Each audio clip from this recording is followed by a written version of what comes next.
Well, with the end of the year now approaching, it's time for me to count down my least favorite films of the year. Don't worry, tomorrow I'll upload my best of 2016 list, but first, here are the films I did not enjoy one bit. At number 10 is the latest comedy starring somebody who I do find talented, yet he somehow manages to disappoint every year. The DoOver.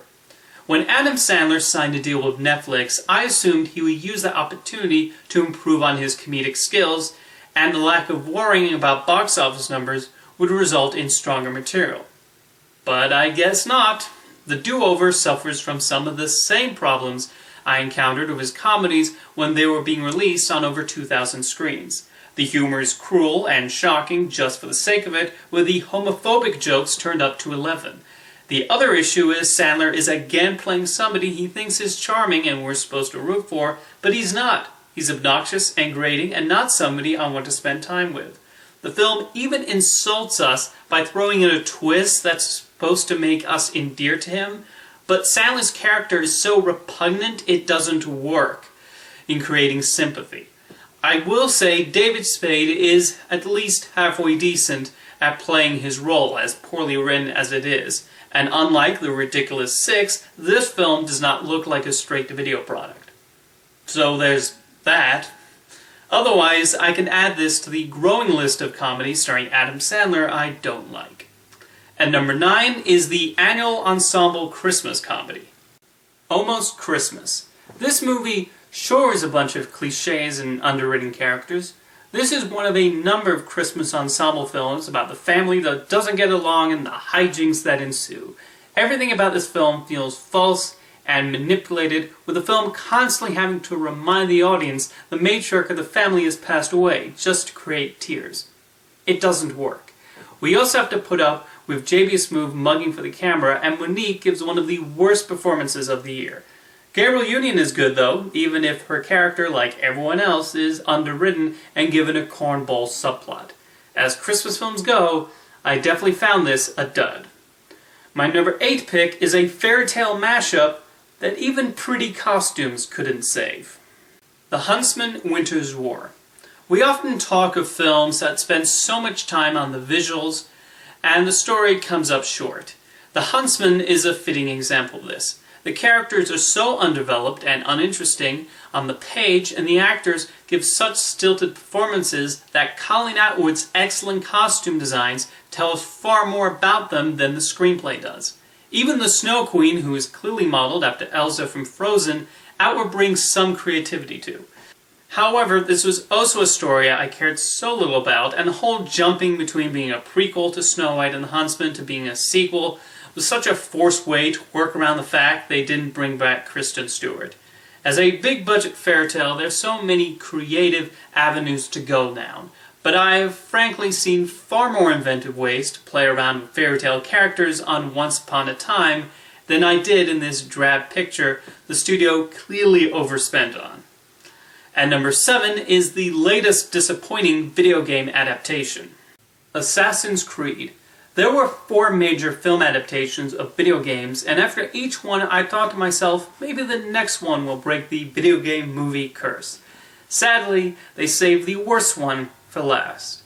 I've never played the Assassin's Creed video games, but aren't the appeal of those games going back to historic times? There's a bit of that in here, and that's kind of the biggest problem. We spend far more time in the facility that's holding Michael Fassbender and seeing the villains give vague exposition to each other. The plot makes little sense most of the time, and at times it even feels like a third-rate Da Vinci Code. There's some decent stunt work in the historical portions, but they don't make up for the scenes where I just wanted to take a nap, and that the performances from usually talented thespians are extremely underwhelming. Here's hoping we get a good video game movie one of these days, because this is not it. At number 6 is a lame comedy from somebody who can be very funny under the proper direction. The Boss. Melissa McCarthy can be funny. She usually is with Paul Feig. And it would be easy to say she wasn't given the best material and the director doesn't know her strong suits. But she created this character and she was one of the writers on this. Plus, The Boss was directed by her husband. Yet this was an incredibly unfunny comedy with an obnoxious lead character.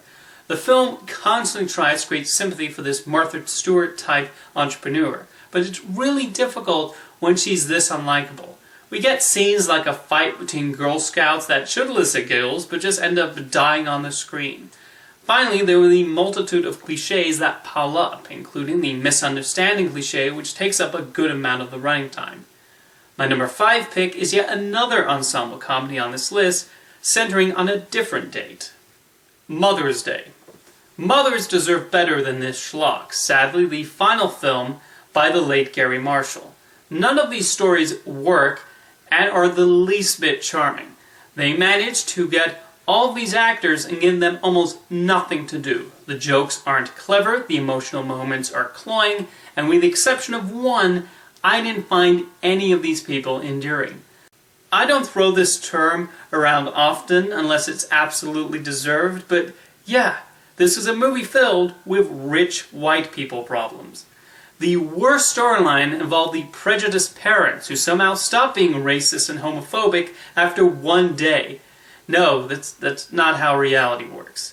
The one character I found endearing and the one actor who doesn't embarrass themselves was Britt Robinson's. And that might be because it was Britt Robinson. Otherwise, this was just nauseating. Let's move on to number 4, an obnoxious dubbing of a foreign animated film. The Wildlife. I just talked about this on my worst animated films of 2016 list, so I won't repeat myself, but in summary, this was a weirdly paced, albeit decently animated film, filled with creepy sexual innuendos, annoying voices from actors who are just doing stereotypical cartoon voices, and something not deserving of using the name Robinson Crusoe. Even the animation and designs feel reused, with that parrot looking suspiciously like Blue from Rio. Oh, and I hope to never hear that squeaky-voiced porcupine again. Number 3 is one of the saddest uses of a 2-time Academy Award-winning actor I've ever seen. Dirty Grandpa. One of 3 films this year in which the script found a way to get Zac Efron to take his shirt off. The humor in this thing was that kind of forced shock value humor that exists because, oh look how provocative we're being. No, you're not. This was just idiotic and annoying with that plot about the young person who doesn't know how to have fun, but here comes his grandfather to show him the way. Aubrey Plaza, who I usually like, gives easily a career-worst performance in this, and Robert De Niro, just why? So if you like jokes about De Niro sticking his thumb up Zac Efron's buttocks, not just once, but 2, but 3 times, or you think the idea of an 8-year-old trying to grab a stuffed toy attached to Efron's nether regions is hilarious, then maybe this is for you. I just found this so crushingly not funny.